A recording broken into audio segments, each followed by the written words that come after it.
Gracias, compañeras y compañeros. Primero, a nombre del Sindicato Mexicano de Electricistas, queremos agradecerles a la sección 18 de aquí de Michoacán todo el respaldo que nos han dado a lo largo de más de 2 años, 5 meses que llevamos de resistencia. Si no fuera por la solidaridad de ustedes, este gobierno ya hubiera acabado con el Sindicato Mexicano de Electricistas. Muchas gracias, compañeros maestros de la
muy claro que el enemigo de todos nosotros es esta política capitalista impuesta en nuestros países en vías de desarrollo. Ya lo explicaron perfectamente nuestros compañeros sobre el tema de los tratados de libre comercio, y de ahí viene el problema del Sindicato Mexicano de Electricistas, el tema del sector de energía.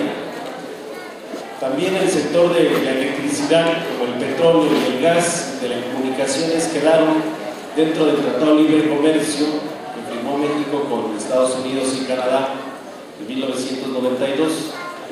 Y a partir de ahí, entonces, con ese consenso de Washington, busca cómo apoderarse de uno de los sectores que son estratégicos para la nación. Imagínense ustedes, sin electricidad, ¿qué hacemos como país? La electricidad, que es un servicio público, está establecido en la Constitución, y a partir de cuando se establece esta parte, puede remontar muy rápido al tema de la historia de nuestro país. El sector eléctrico empieza en las zonas mineras, textileras, inicia hace más de un siglo con inversión de capital extranjero. Después de todo el desarrollo, que era muy poco la zona que se electrificaba en el país, apenas un 30-35%, solamente donde había industria, minería o las grandes urbes. Fue que con el triunfo de la Revolución Mexicana se establecen aspectos que son interesantes para el propio desarrollo de nuestra nación. Uno de los triunfos de la Revolución Mexicana fue el derecho a la educación pública. Hoy están defendiendo los maestros de la educación laica, gratuita y obligatoria, como parte de tener un país con mejores condiciones de desarrollo en nuestra nación. Imagínense que no se le invierte la educación. Entonces lo que hacen estos gobiernos es una regresión para no ser competitivo. El hecho de no crear ingenieros, abogados, investigadores, te hacen dependiente tecnológico y te sumen en un país como mercado de las grandes potencias. Por eso hoy la educación también es un papel estratégico para nuestra nación. Y los capitalistas ven la educación como un tema económico. ¿Cómo hace un país conservador? Pues con escuelas que las tienen controladas la iglesia. Pues si ustedes observan, la visita del Papa no fue de venir a echarnos la bendición de que nos vaya bien, sino viene a apoyar a lo que es indefendible. Yo creo que en las elecciones próximas la mota no va a ganar. Si con un alcohólico nos ha ido terrible, ahora con una mota, imagínense cómo le va a ir al país. Pues el tema de la educación es estratégico también. Ellos nos quieren como un país de mercado, donde les compremos todo, a pesar de todos los daños que le ocasiona a nuestra nación. Y el tema del sector eléctrico, Empieza con empresas privadas extranjeras y después, con el triunfo de la Revolución Mexicana, con la Constitución de 1917, se establecen áreas que son muy estratégicas. ¿Cuándo se crea la Comisión Federal de Electricidad? Se crea en 1937, pero antes habría empresas privadas como la American Lion Power Company, que atendía la zona central del país. Ahí nace el Sindicato Mexicano de Electricistas. Nace el 14 de diciembre de 1914, 10 días después de la entrada de Villa y Zapata a la Ciudad de México.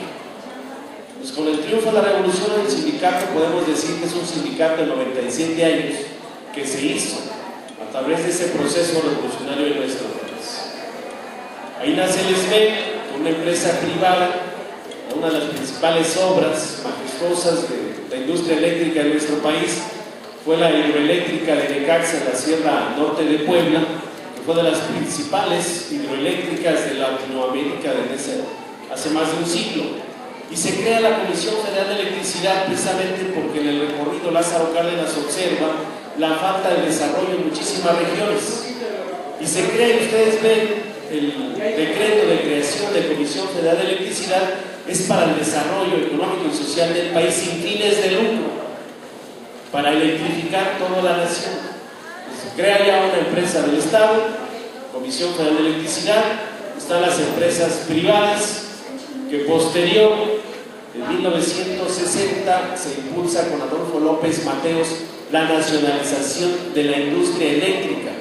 Se terminan de pagar las acciones que tenían los extranjeros de la American Lion Power Company, la pagan con el presupuesto del erario público, con los impuestos de todos, y a partir de ahí Adolfo López Mateos decreta una adición al artículo 27 constitucional, párrafo sexto, que dice: corresponde exclusivamente a la nación generar, transformar, distribuir, abastecer de energía eléctrica que tenga por objeto la prestación de un servicio público. Dice: en esta materia no se otorgarán concesiones a los particulares, la nación aprovechará sus recursos para dicho fin. Eso es lo que dice la Constitución.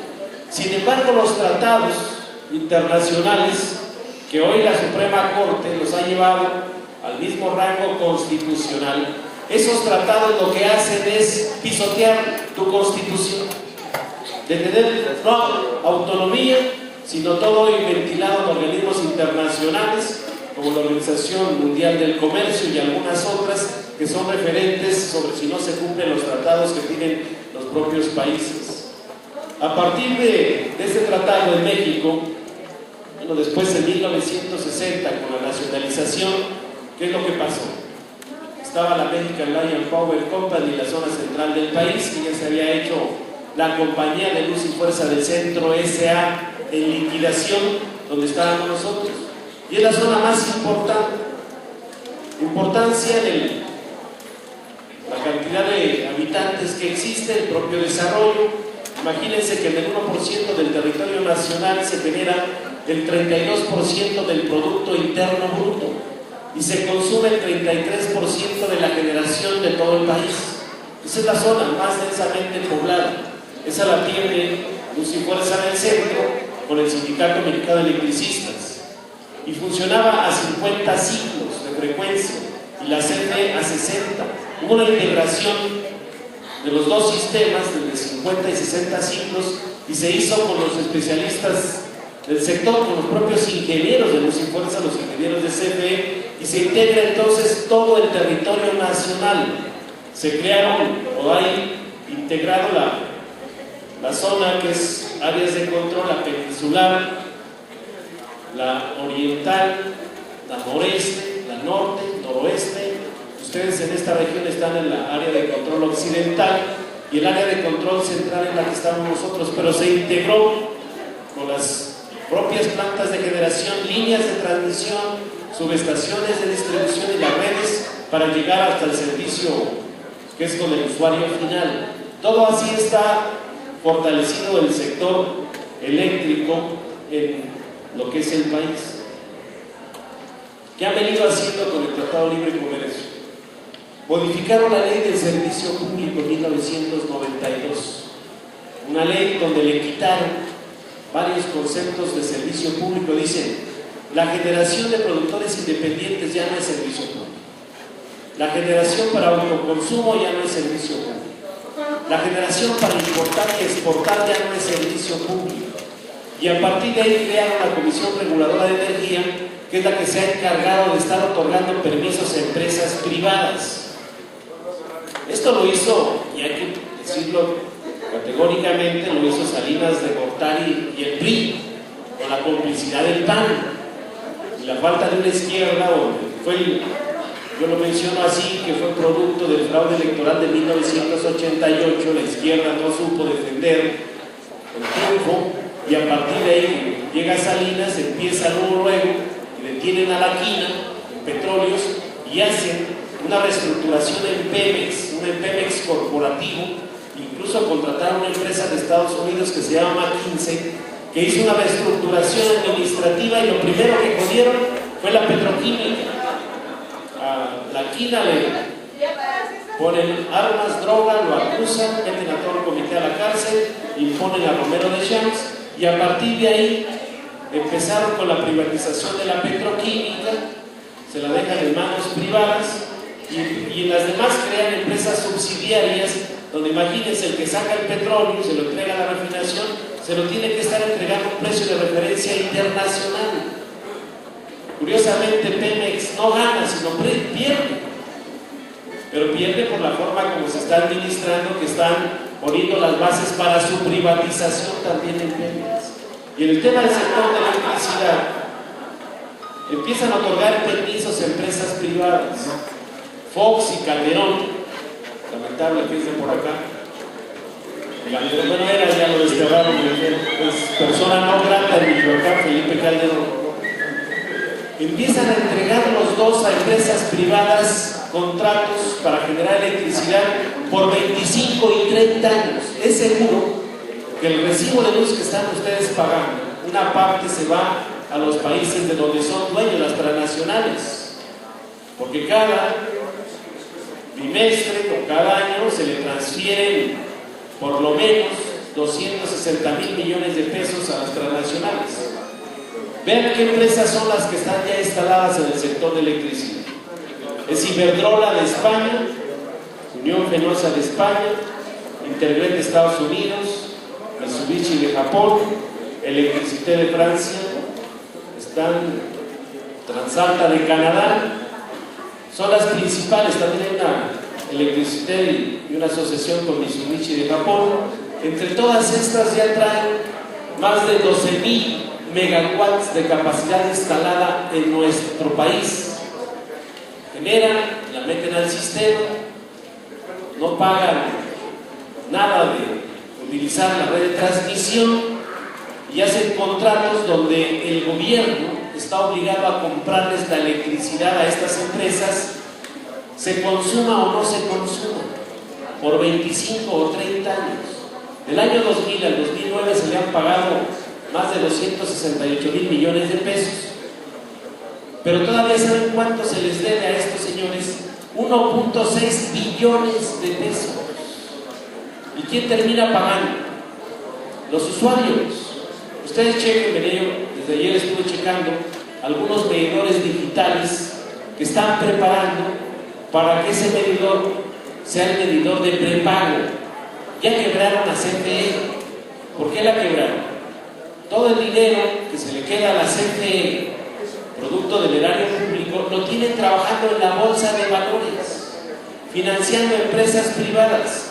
Y para que la CFE pueda dar el suministro, la obligaron a pedir prestado al Fondo Monetario Internacional y al Banco Mundial. Hoy la CFE trae una deuda de 630,000 millones de pesos. Por eso quieren capitalizar. ¿De qué manera? Para que pagues por adelantado la luz. No ha bajado, no va a bajar, se está ajustando de manera mensual. En el sexenio de Fox y Calderón, la electricidad ha tenido un incremento del 120%. Y se nos van a nosotros a golpes porque nos hemos opuesto a la privatización de la industria eléctrica, porque falta la zona central del país para su integración. Los Estados Unidos, con este consenso de Washington, plantean la integración energética del continente, la electricidad. ¿Por qué se instalan en México más plantas? La electricidad no se puede almacenar, así como la generas, la tienes que consumir. Y hoy hay un excedente del 47% de electricidad en el país. Se pusieron a instalar y a dar permisos en el país y empezaron a echar para afuera las plantas que son del Estado y privilegiar a los inversionistas privados. Y siguen dando permisos. Dice, ¿por qué dar más permisos si es energía que no se consume de nuestra nación? Pues el crecimiento de la economía no ha ido más del 1% en estos 12 años de gobiernos panistas, pero ya hicieron una interconexión con Estados Unidos en líneas de transmisión y una interconexión hacia Centroamérica. Como aquí llegan y el gran negocio es, generan con gas a través de la tecnología de los ciclos combinados, que nos han hecho creer que son más eficientes, pero no tenemos gas. Generas con gas y no tienes gas. ¿Qué se hizo? CFE lanzó una licitación a nivel internacional para ver quién nos suministra gas, pero se la dio a Repsol, que es del rey Juan Carlos de España. Repsol comercializadora. ¿A dónde se fueron ellos a comprar el gas? Buscaron en todo el mundo, encontraron en Perú. En Perú encontraron gas, amarraron al gobierno de Alan García, que también es un corruptor de allá de Perú. Dice, queremos gas por 25 años. Dieron el precio a 56 centavos de dólar el millón de BTU. Lo amarraron con el contrato a 25 años. Ya que lo tenían amarrado, lanzan la licitación y el único que presentó oferta fue Repsol comercializadora y le dieron por 25 años. ¿A cuánto lo meten a México el millón de BTU? Lo meten a $9. Por esta operación se llevan de utilidades 750 millones de dólares por año. Después Alan García trae un problema en la zona de Cusco, donde los indígenas están levantando porque hay gas para otros lados, para hacer negocio menos para el consumo nacional. Y entonces estaban agarrando de un lote y le dicen, ¿sabes qué? No te vamos a poder vender los 25 años. Ah, pues la CFE modificó el contrato a 20, siendo que ya había pasado la licitación, la asignación del propio contrato. A 20 años. Se lo dieron en el año 2007, ese negocio le tocó a Felipe Calderón. 2007. Por 20 años a Repsol para meter gas a México y a generar con gas. Hoy el 80% de la generación de electricidad es con gas. Y nos están vendiendo el cuento de que son ambientalistas, que requieren energías renovables, que hay que invertirle mejor en las hidroeléctricas, en la energía eólica, y pasan una serie de comerciales ahí para hacernos creer que están administrando bien el sector. Imagínense que Elías Ayú, director de la CFE, se aventó 11 años de director, siendo ingeniero civil, y estaba enfermo de los pies, andaba con una sillita de ruedas, pero de las manos estaba muy bien, y le sirvió al sistema. Son los que han hecho posible la descapitalización de la empresa eléctrica o de las empresas eléctricas, y por eso a nosotros se nos van a golpes. Se nos van a golpes, aprovechan una elección interna, cooptan a una disidencia, le meten mucho dinero, preparan un golpe de Estado. Hoy sabemos que fueron militares los que tomaron las instalaciones, que no era PPP, que les cambiaron a los militares el uniforme, los citaron en los centros de la PPP, les dieron uniformes que son especialistas para el manejo de armas de grueso calibre y explosivos.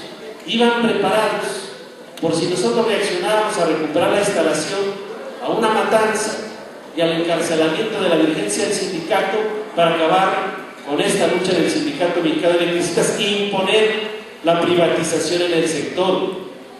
Gran parte de esa disidencia son los que estuvieron operando para que se liquidaran los trabajadores. Una campaña criminal de linchamiento, le metieron 560 millones de pesos en campaña publicitaria para hacer creer que el problema luz y fuerza del centro eran los trabajadores del sindicato o su dirigencia. que por eso estaba cara la electricidad, que con esta medida iban a bajar los precios de la luz. Aquí ha bajado la luz, les pregunto a Michoacán, y no va a bajar, va a seguir subiendo cada mes. Por eso los invitamos a que hagan lo mismo que nosotros, no pagar la energía eléctrica como una parte de desobediencia civil y pacífica y defensa del servicio público de electricidad. Hay que ver cómo nos organizamos y les pegamos donde les duele. ¿Dónde les duele? En la bolsa. Dicen, es que me cortan la luz, la reinstalamos. Nos cortan, nos conectamos. A ver quién se cansa.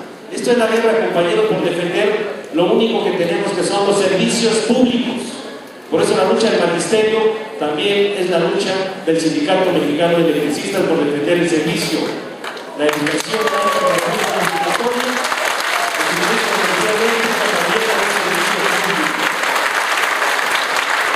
las empresas eléctricas tienen un gran potencial. En la zona central se diseñó una red de distribución de baja tensión con conductor de cobre.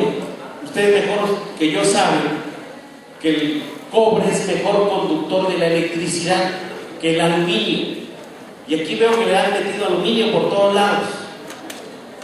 El sector eléctrico tiene la ventaja que con el cobre, con la fibra óptica, se puede dar servicio de voz, datos, imagen y servicio de internet. Eso lo están haciendo las empresas en los países capitalistas. El SME diseñó con los técnicos e ingenieros del SME ese proyecto para que a través de una filial todos los usuarios en la zona central del país tuvieran por su mismo cable, su misma cobertura de luz, un módem que te pudieras conectar para internet, telefonía, televisión. Y eso con una infraestructura ya desarrollada. El 30 de junio del 2009 ingresamos la solicitud a la Secretaría de Comunicaciones y Transportes y a la COFETEL para que a Luz y Fuerza le dieran una concesión de una red pública de telecomunicaciones. Se desarrolló perfectamente. Estábamos en eso cuando salió por ahí una empresa de WL Comunicaciones, se llama WL Comunicaciones SADCB, y esta empresa es de Fernando Canales Clarión, que fue secretario de Energía del sexenio de Fox, y salió su socio, que es Ernesto Cárdenas, que también estuvo de secretario de Energía con Fox, y ese negocio de explotar nuestra fibra óptica en la zona central, que son 1,100 kilómetros de fibra óptica más cientos de kilómetros de red de distribución, te deja una ganancia de 100,000 millones de pesos por año. Calderón había firmado con nosotros en la revisión contractual 2008-2010 ese tema de la concesión de la red pública de telecomunicaciones. Y firmado y depositado ante la Junta Federal de Conciliación y Arbitraje. Lo que le movió son los intereses de sus amigos. Prefirieron irsenos a golpes al SME que negarles la concesión a sus amigos, y hoy vemos que WL Comunicaciones empezó a desarrollar para interconectar todos los servicios públicos y tener esa ganancia. Y por otra parte, las compañías contratistas empezaron a robarse toda la red de distribución de cobre. Con el aluminio ya no puedes dar ese servicio. Entonces, ¿a quién beneficia? A las empresas televisoras, a las empresas de telefonía y a esta empresa de WL Comunicaciones SADCB. Y como Calderón no ha dado resultados en el país, inició con una campaña diciendo que iba a ser el presidente del empleo. No ha generado empleos, al contrario, chequen, se han perdido más de 700,000 empleos entre el sexenio de Fox y Calderón. Hoy los empleos son informales. ¿Cuál presidente del empleo no da resultados? Inicia una guerra en contra del crimen organizado, como si nos estuviéramos chupando el dedo cuando sabemos que ellos dejaron salir al Chapo Guzmán. Cuando sabemos, para entender el tema del narco, es que vivíamos con un presidencialismo de 70 años del viejo PRI, que tenían controlado el tema de la droga, pero llega otro partido en la alternancia, que es el PAN, y también trae su cártel. Y esta es la pelea. Están peleando las plazas porque es un negocio de 40,000 millones de dólares el tema de la droga. Salen los Zetas a poner a los de la familia, salen con el ejército, la PFP, y ahí andan las disputas. Por eso se vino a meterse aquí Calderón, a convertir a la familia, pero para dejar a los otros, no para corregir el problema. Si ellos saben que mientras sigan consumiendo droga los gringos, que se atascan el 70% de toda la droga, pues aquí van a pasar. Eso es claro. Pero entonces Calderón no da resultados. Hoy la inseguridad está terrible en el país, producto de toda esta forma de diseñarlo.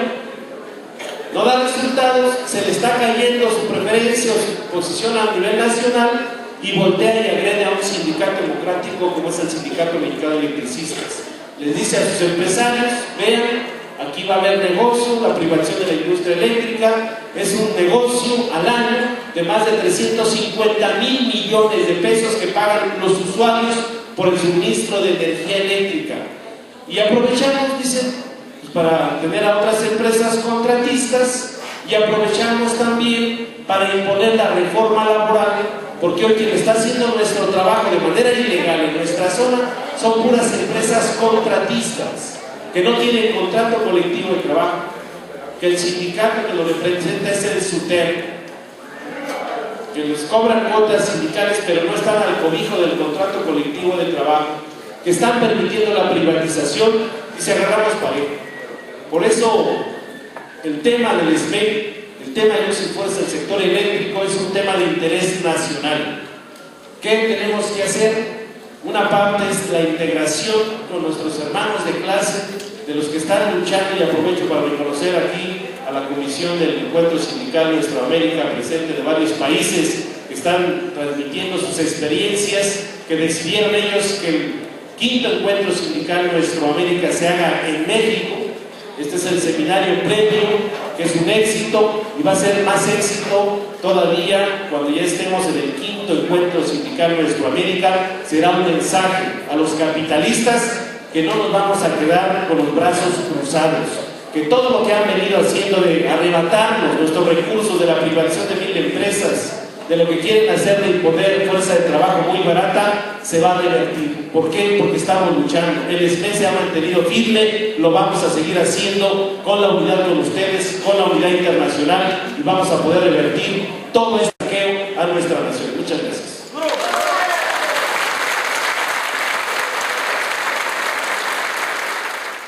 Bastantes preguntas. Una de ellas dice: ¿qué grado de formación política tiene la clase obrera para hablar de una conciencia de clase, de sí para sí, y en verdad hablar de una acción revolucionaria?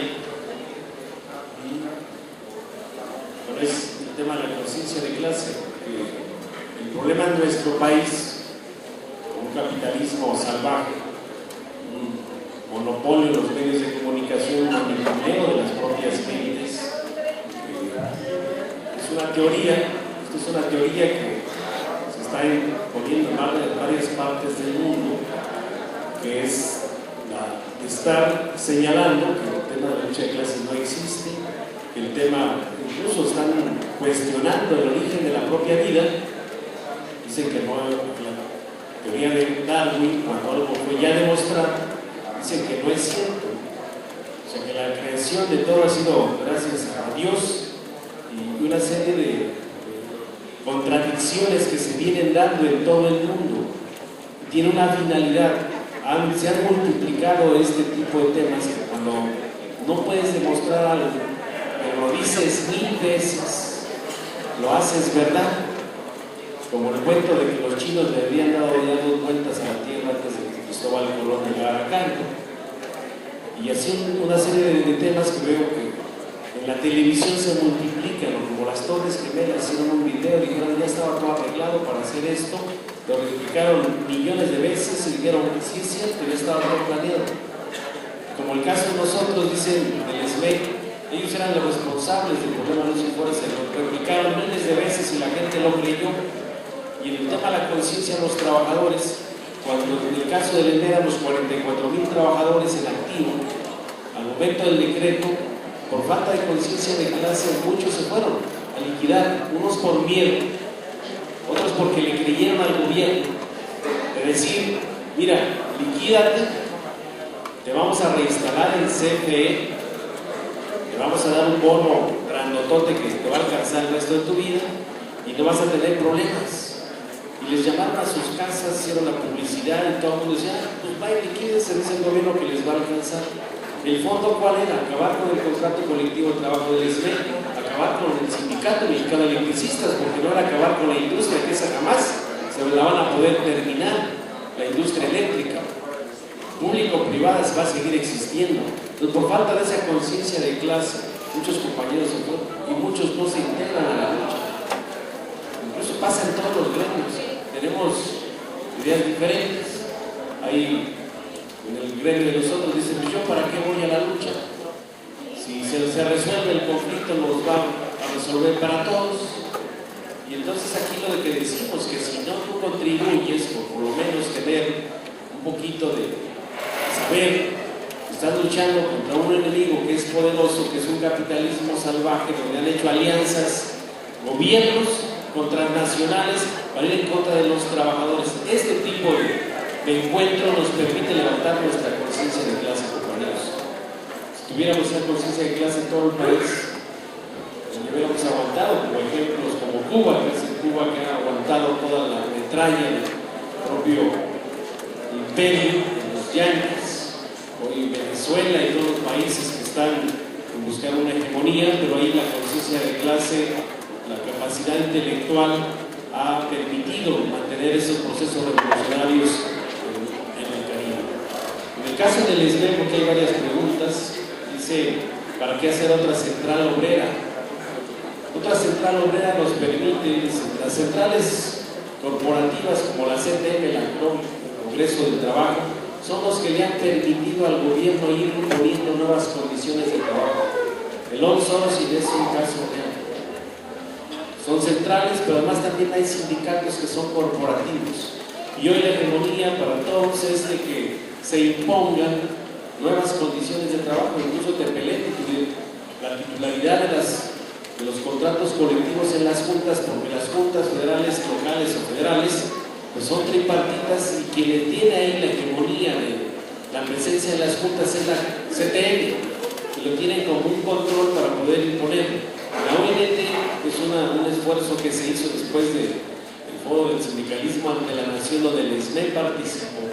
Prácticamente, al final fue la ONT, se quedó que no da para avanzar en una construcción de cambiar la correlación de fuerzas. Por eso decimos que los trabajadores tenemos que integrarnos, los que coincidimos que la lucha de clase, de revertir y defender los preceptos de la Constitución en materia laboral, tenemos que juntarnos. Gremialmente no lo podemos ya hacer, compañeros. El SME no puede revertir el golpe que nos han dado solos. Hoy está la amenaza de la reforma de la calidad de la educación. Y por más que se haya insistido, ellos van. Y al final dice, te ve el partido, el PRD, y dice, bueno, nosotros estamos contigo, pero al final aprueban y dicen, pues es que no somos mayoría. Si fuéramos mayoría, otra cosa sería. Y luego nos echan la culpa, dicen, por culpa de ustedes que no votan por nosotros. Cuando no son capaces de salir a organizar a la sociedad de todo lo que está pasando. En el caso nuestro, prácticamente el presupuesto que se le transfería a Luz y Fuerza del Centro cada año para subsidiar las tarifas de luz, eran 42,000 millones de pesos. Ese dinero llegaba a los usuarios, porque Luz y Fuerza facturaba 56,000 o factura 56,000 millones al año. De ese dinero únicamente el 26% era para pago a los jubilados y pago a los trabajadores. Todo lo demás se llevaba la Secretaría de Hacienda y Crédito Público. Y 42,000 millones se transferían para el pago de la electricidad a las transnacionales. Hicieron creer que ese dinero era para el sindicato. Entonces, ahí cuando nosotros vamos al Congreso para que interpongan una controversia constitucional, porque Calderón no tiene facultades de extinguir organismos públicos descentralizados, ni contratos colectivos, ni mucho menos a un sindicato, todos dijeron que sí, iban a la controversia, la hicieron, la dejaron, a ver quién la firmaba. Pues nadie la firmó, lo firmaron unos cuantos. Y no fue mayoría para meter la controversia en la Corte. Pero al final nos dimos cuenta que de esos 42,000 millones que era el subsidio de la luz, se lo repartieron entre todos los partidos políticos. ahí quedó el dinero. Entonces lo que hoy observamos, y bueno, el tema de la central de trabajadores es un proyecto que no tiene una visión netamente gremialista. Lo gremial ya no nos da, compañeros. Para revertir necesitamos aglutinarnos entre todos y una nueva central que tenga que ver también con la sociedad civil, que tenga que ver con el internacionalismo, que tenga que ver con el tema de los migrantes, el tema de los campesinos, que tengamos un bloque más amplio para poder revertir toda esta agresión, la cual estamos viviendo todos. En el caso del SME, la coyuntura, también habla de la coyuntura político-electoral, nosotros decimos, llevamos 2 años, 5 meses resistiendo, nos alcanzó la coyuntura político-electoral, sí hay que participar, por lo menos explicando las plataformas políticas, qué es lo que plantea cada candidato. Para ellos es mejor que no participemos, es mejor, porque es como si les dieras un cheque en blanco para hacer lo que quieran. Se legitimina con la minoría en el país. Ahorita están inhibiendo la votación, dicen, pues ya va a ganar Peña Nieto, dice, ¿ya para qué voy a votar? Están inhibiendo. Y luego el otro sale y dice, ya Josefina va 4 puntos cerquita de Peña Nieto, cuando va en último lugar. Dice López Obrador, no, ya está viejito, ya está cansado, está enfermo, ese ya se quedó ahí rezagado. Pero entonces los dos, los PRI y el PAN, es la misma plataforma política. Y Andrés Manuel, que nosotros lo decimos así claro, el SME ha hecho un acuerdo político de ir en favor de Andrés Manuel López Obrador y vamos a salir a hacerle campaña y vamos a tomar la decisión de salir a involucrarnos. Si no lo hacemos, nos quedamos para que otros 6 años de neoliberalismo ya no lo aguantamos, compañeros. Pero esa es la coyuntura. También tenemos que pensar después de la elección. Después de la elección, si gana Peña Nieto, Josefina, va a ser peor de lo que estamos viviendo ahorita. Entonces, si no nos organizamos, también cómo vamos a enfrentar esa avalancha de imponer, porque hoy es con el ejército a golpes, arrebatarte tu petróleo, tu sector eléctrico, el sector salud, tu sistema de pensiones, la educación pública, mano de obra barata, y hoy es a golpes, con el ejército en calles. ¿Cómo nos organizamos, compañeros? También tenemos que pensar, una parte de la coyuntura electoral y otra parte es después de la coyuntura electoral. En el caso del SME, hemos presentado propuestas, muchas con gobernación, no quieren resolver, no lo van a resolver. Ellos lo hicieron, no lo van a querer hacer. Ellos iban a llevar la medalla Calderón de haber acabado con un sindicato de 97 años. No va a poder. Les ganamos la toma de nota hasta el 2013. Calderón se va a largar en unos cuantos meses y el SME se va a quedar a continuar